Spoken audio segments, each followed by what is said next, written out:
di surah Asy-Syu'ara.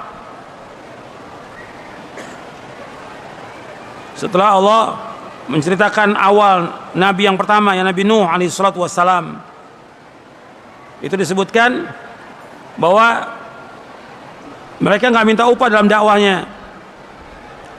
Dari yang pertama, antum lihat di halaman di surah Asy-Syu'ara surah 26 ayat 106, 107, 108, 109-nya.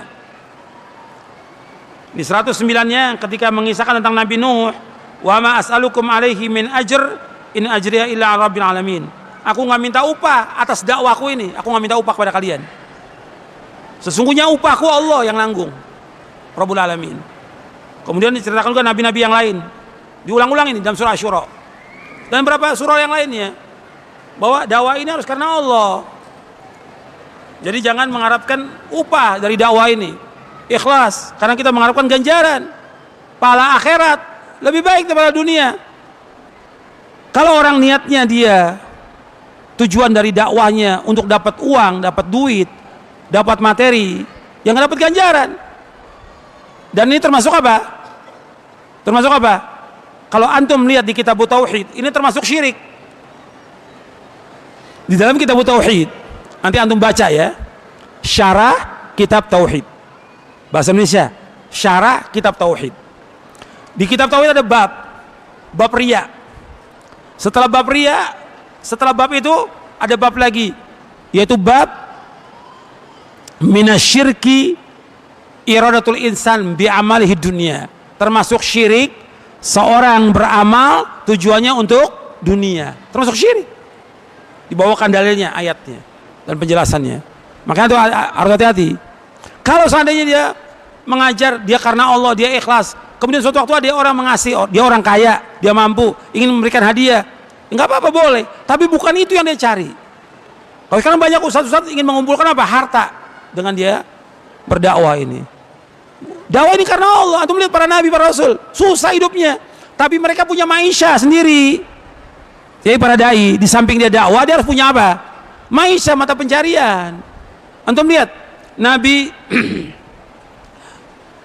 Nabi Daud apa? Pandai besi. Nabi Zakaria tukang kayu. Nabi-nabi yang lain seperti Nabi Muhammad apa? Pengembala kambing dan juga berdagang. Jadi punya maisha, tinggal ngatur waktu. Ngajar cukup seminggu sekali cukup.